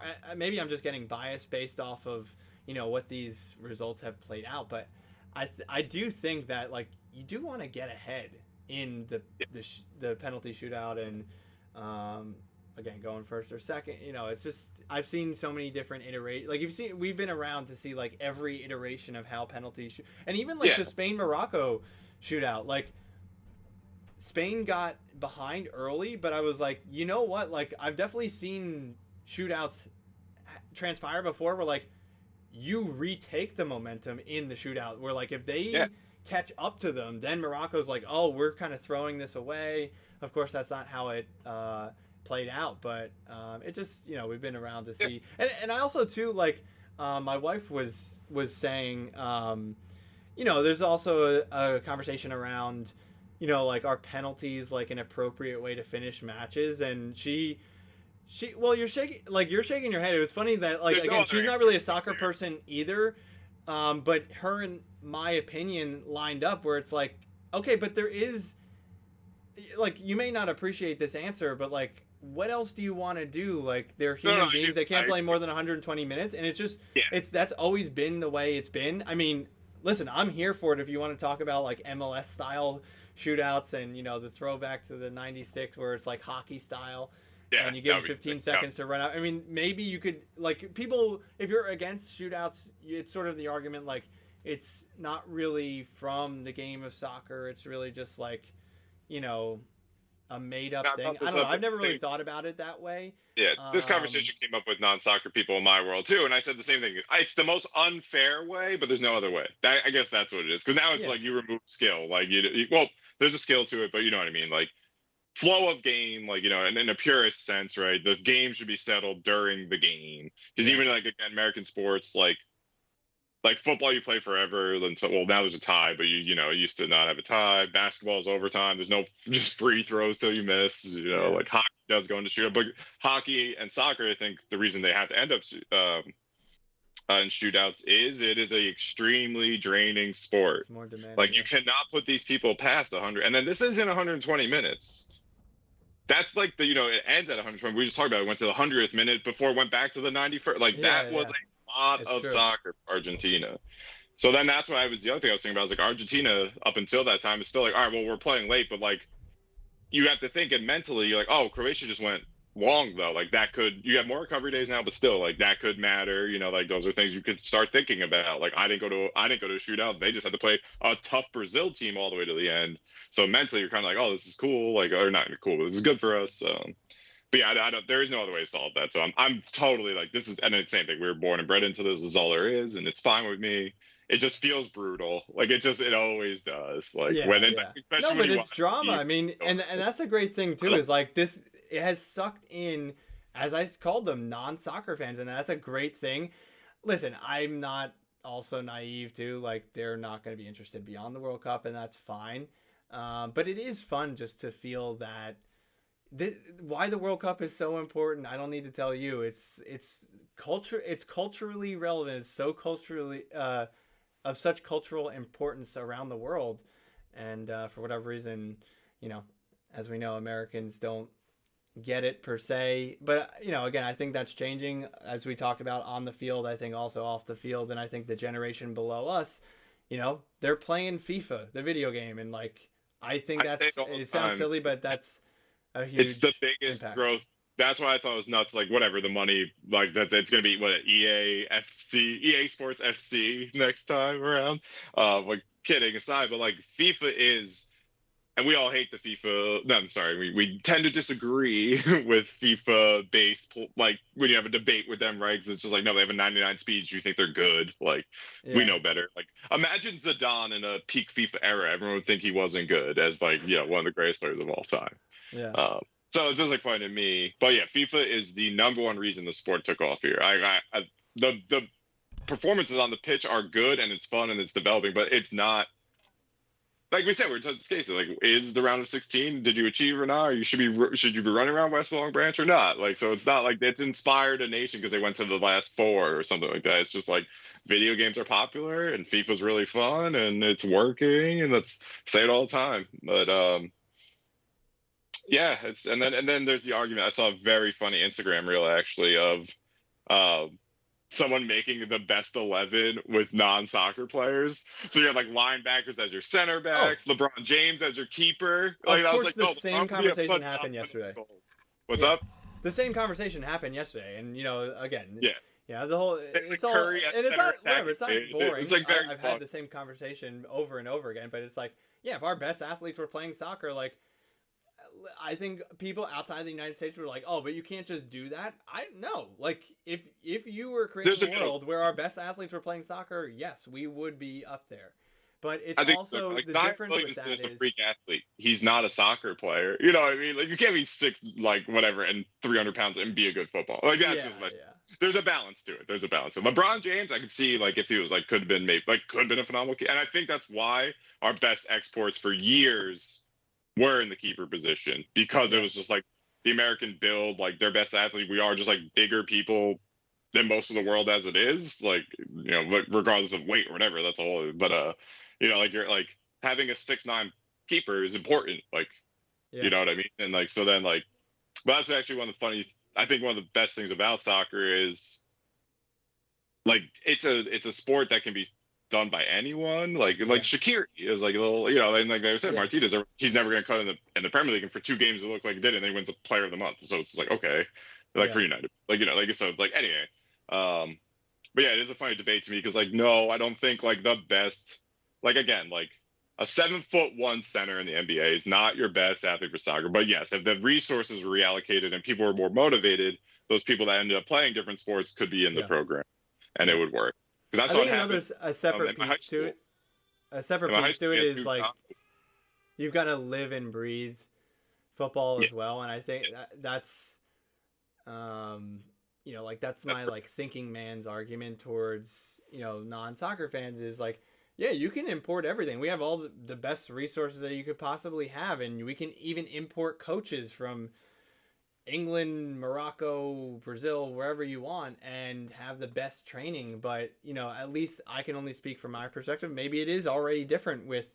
Well, I don't really think so. I was going to say with the generation beneath me, but for my experience, for your experience, like as much as we like soccer is our like number one love like in life and always will be. But even for us, like we didn't eat sleep, breathe soccer. Like it's impossible to have that experience because just like you know even if you ignore it and brush it off that like we probably were both made fun of growing up for wearing soccer shorts and playing some sissy game or whatever. It didn't really bother us, but the overall point is like if you live in a culture in England where like, and again their problem is probably like they put too much pressure on themselves, but it's certainly just like not the eat, sleep, breathe soccer experience. And I think that really has a lot to do with the upbringing in the United States. But as we've already discussed, we've already really seen some results. By results, I mean players and their yeah. abilities and playing overseas, and hopefully that translates to results on the pitch as well. All right, we've hit 90 minutes here. That was much longer than I was expecting, Yeah. but I think I'm so glad we were able to chat today. I would like, before you go, just to give me your thoughts on the England-France match, which is going to be kicking off in a little over an hour, as well as just any final. I'm going to assume that maybe we won't have you on air through to the end of the World Cup final. So any sort of predictions Yeah. that you'd like to make? I'm not trying to tee you up to make a fool out of yourself, but just any. No. But one, on paper, England France should be 4-3. Thrilling. It will be 0-0, 120 minutes, penalty shootout. I don't even know who goes through. Honestly, so this is another one. I root for like my players. I just want to see Rashi bang one in. That's what I'm rooting for with the England team. I want to see like my guys do it. Luke Shaw is back. I thought he's been playing very well for a while. He scores for England. It's fun. So anyway, I root for my guys. I honestly think Jude has a case for like he's not gonna get player of the tournament, but he really is the truth. Like I've seen him play, but the more I'm just like, oh okay, like oh okay, like I get it, like the way no, he that's and so that's, I think you've been watching my video. Like I said on screen that that again everything surrounding the England France match, you can have a hope. Oh, okay, these are two Titans that are going to play against each other. Just look at the two managers, and that's going to tell you how the game's going to go. It's not going to be exciting. I hope that we're both wrong, but that's how you have to think of it. And as far as Jude, I said like Southgate again is a very conservative manager. Like that's like the riskiest thing he's done. And again, I'm setting the bar so low because Jude is so great, and credit to him. Like again, we've talked about it in a variety of ways, like Miroslav Klose, being a World Cup legend, and Kun Aguero, like not really having done anything with Argentina. So like you can have different storylines, and it doesn't make you a bad player if you have a bad World Cup. But listen, he has shown up, and there's been a lot of expectation. Again, I think you can almost kind of pit that on like England, has their rinse and repeat roller coaster cycle of emotion with their fans and their players. And I really think England from now until forever, until they win another World Cup, should just play the youngest team possible. Because agree. There was that conversation with the golden generation about like, oh, but these players are tarnished. They're so like jaded now. Beckham, Rooney, they've failed so many times that like they can't, they have performance issues, So if Rooney does not get an 04, England takes that Euro. He was insane. He was the Umbro shoulders. Yeah. And the other thing I just want to make about this team, as I think we both are kind of low on Mbappe, you put him on the world stage, though. It's insane. It's to crazy. a point where like Well, I get it speaks for itself. You can't deny him. He's scored 9 World Cup goals. He's 22 years old. Yeah, and then the other thing is like I've always said, like, again, as you know, us elitist soccer we watch all the time, like it's Holland as the best young player on earth, but had a good debate with someone elevated, but maybe not in the. I wouldn't put him my like the highest tier at work. My coworker, but he's very knowledgeable about the sport. And something I thought about is like Mbappe really can create anything for himself. Can Holland truly do that? Like he can create, but like he still needs. He's a striker, so it's all good at position. So I'm not going to say, but like Well, they I'm have different being talents, so converted it's on Mbappe. I'm being converted into like. It's just like PSG will always be a stain, like no matter who plays for there. You know what I mean? Even though I said I saw some maturity in Neymar, I never thought I would see. Like I think we disagreed there, but whatever. I think I forget if I said to you guys or someone else. I feel like he became slightly more teammate, less Messiah. He's still Neymar, and his game isn't what I want to see. Like still like antics and yada yada. But so I think that PSG stain is a whole thing, and like we'll see Mbappe. And he's becoming a diva, which I don't like, but like. He's nuts. Like he's just so he's good. nuts. It's undeniable. Again, just the silliest thing, and then just the camera. Like he's Mr. World Cup right now. You look at that. You're talking about the legends of the game, the two legends of the games. He has more goals than them at 22. Ronaldo and Messi. Like that. It's just one of those statistics. And the other thing is Mbappe is doing it at a club level, even if it's in France. You know what I mean? Like he has. So I just think he's an interesting player. Like I said, I think France, I thought they would do worse. One, LOL, France trying to defend a World Cup. Second, just defending a World Cup. Only Argentina, no one's Brazil, done it since '62. Uruguay and Brazil are the only two to back. I think 58-62 Brazil was the last time. The last time, right? Yeah, and then right. Uruguay was like 1 and 2 World Cup ever. So and 34, yeah. Yeah. So there you go. it's very hard to repeat this tournament. That's why I try to tell people like 4 years is a long time. So very hard to do.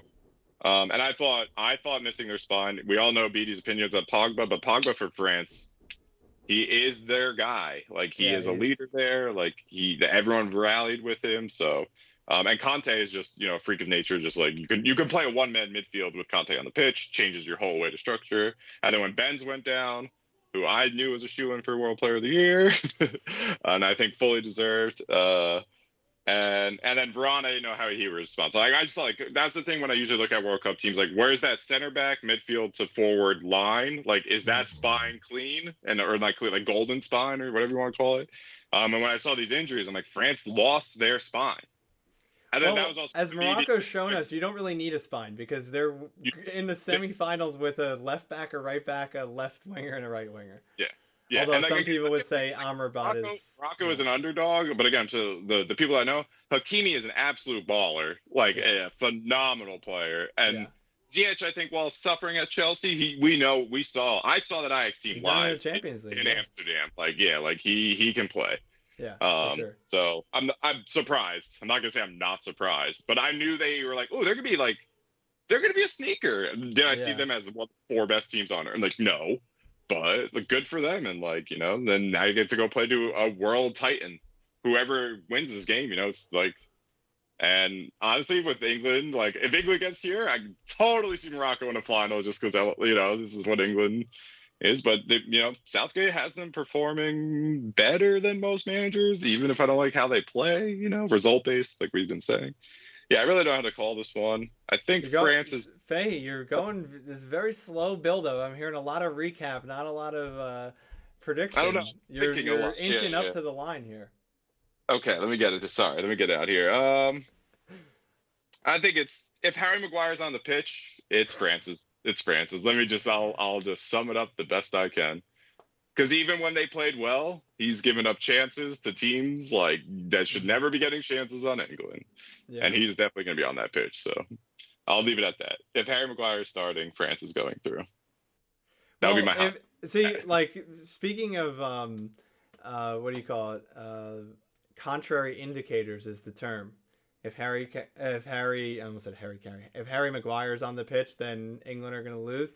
I think I am the ultimate contrary indicator because I made a little promo YouTube short last night copping to being 0 for 2 with my predictions. I picked Brazil, Netherlands, Portugal, and England. I think France is like the favorite, but I think this is one of those where it's like a tight contest and people like give the edge to France, but I think England will do it. But again, I have been wrong every single quarterfinal match so far, so it probably will be France. But yeah, I mean, it's crazy. Again, it's almost sneaking up on me, the World Cup. The fact that, like, again, when you get to the semis, like, you can sniff winning the World Cup. I don't think Argentina is a great team. Obviously, they have Messi, and you know that he's something that he's a wizard. You can get anything done. Yeah. Croatia, I mean, is not going to be favored in that match, and Croatia, But that's where they want to be. That's what they want. Yeah, and so one of those teams is going to be in the World Cup final. It's crazy that Croatia they're one game away from being in back-to-back World Cup finals. I think that's incredible.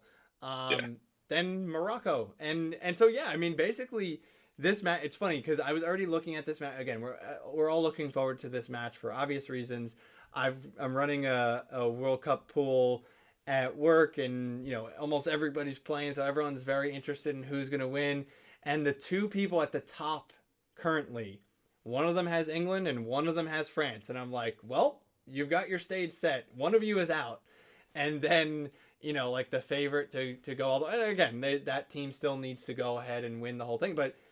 So for all of these reasons, we're looking ahead to this match, and yeah, the part that snuck up on me is like you're one of 4 teams, and guess what? England, whoever comes out of England and France, I feel pretty comfortable. I'm not saying that team is going to win the World Cup, but that team is the favorite, my favorite, to go the rest of the way. Now people disagree because Argentina before the World Cup start, you know, they were the number 2 favorite, them in Brazil.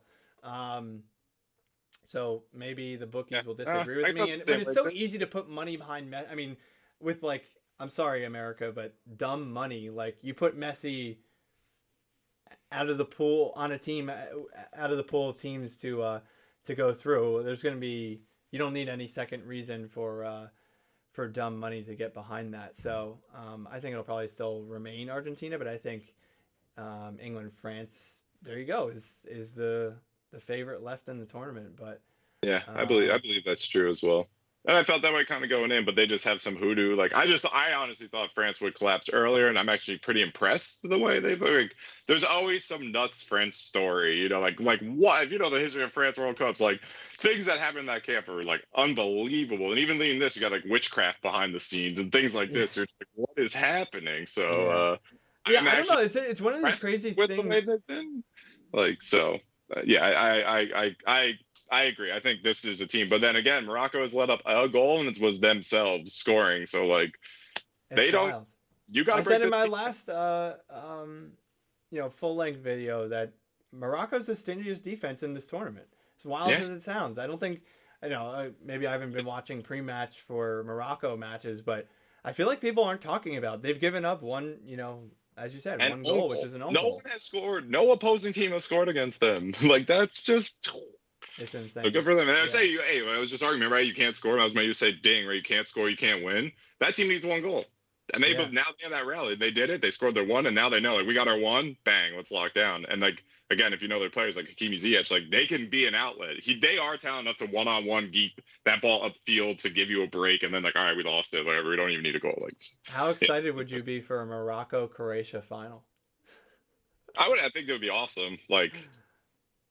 I don't really care. Like I said, maybe I pushed like the issue like Croatia, this, that, or the other thing. Like I don't really like. I'm happy for them. I have nothing against that country. You know what I mean? So like it's the same thing. Honestly, that question was tongue in cheek for obvious reasons, but it's also just really I was asking because it's like, oh, does the NFL want like Cincinnati versus Houston? The ball just stays in the center circle and no one actually touches it. You know what I mean? Like so yeah. But like in the back of my head, I am just rooting for Messi. Maybe that's a cop out too. I just like to see him get it. I like the guy. Like, and then it's just like I don't know. And that's the other argument I hate that people like he needs like you hear it on the Fox News coverage. He needs the World Cup if he wants to be in that pantheon. And I was like, I don't know how much I believe in that.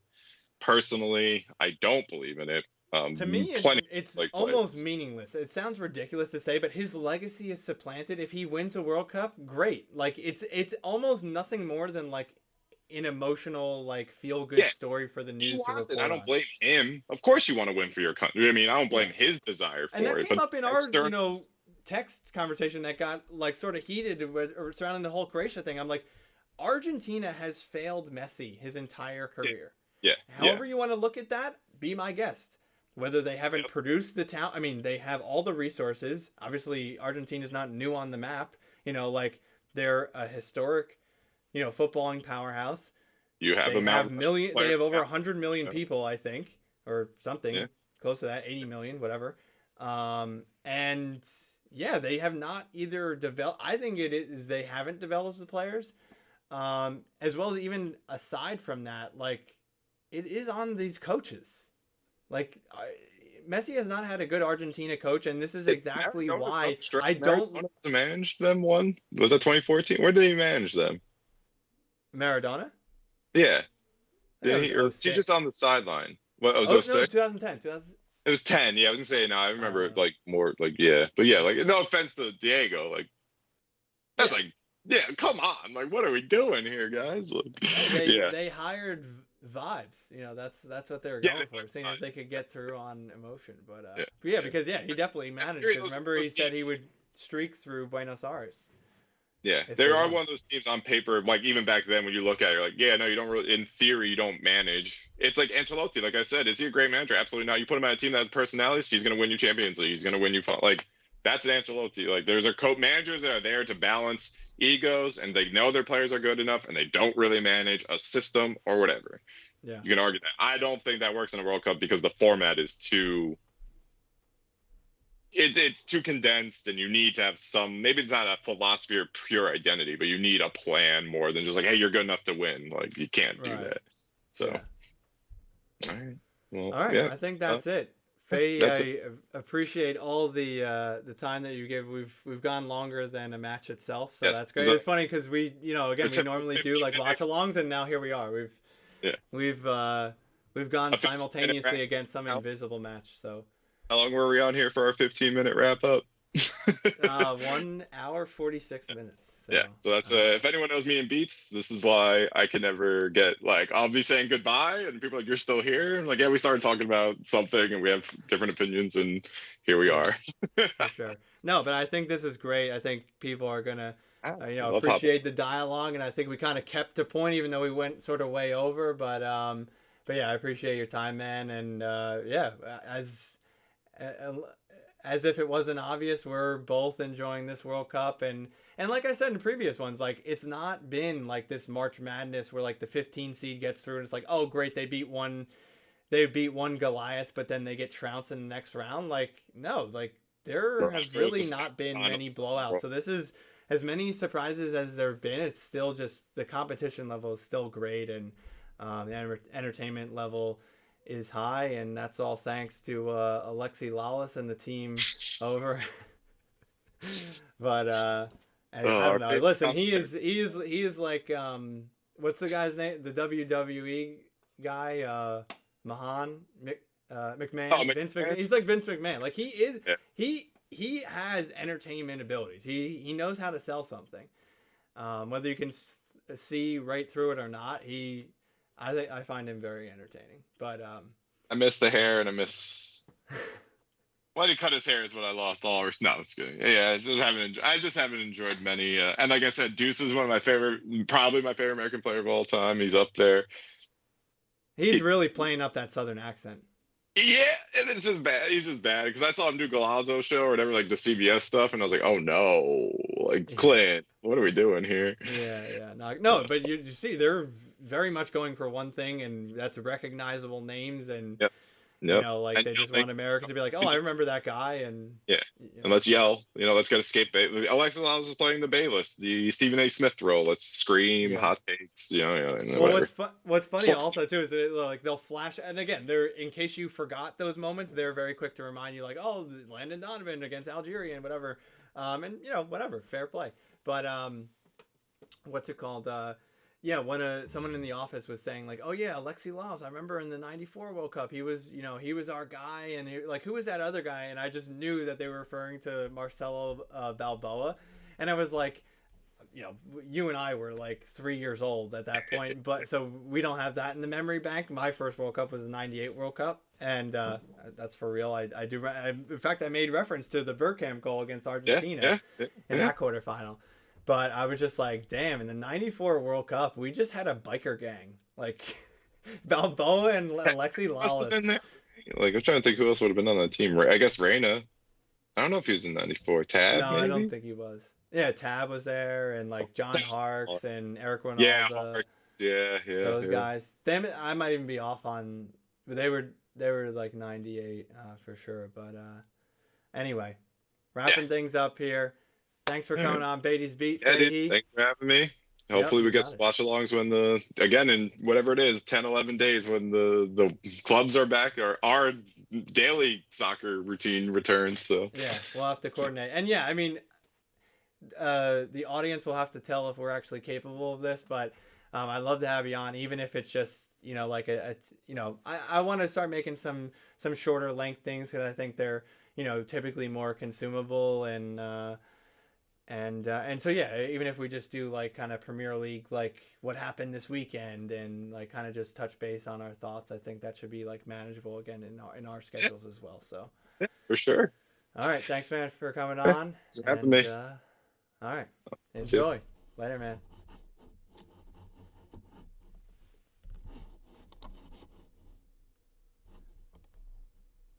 All right, folks, that is all. I will get this uploaded so you can enjoy. Thank you for sticking with us, even if it's just for any portion of this video. And as always, please like, comment, and subscribe. I'd love to hear your thoughts on any of the things we discussed, your surprises of the tournament, your best goals and moments, and all of that. And enjoy England-France. I will follow up with you probably in and around the semifinal stage, and enjoy until then.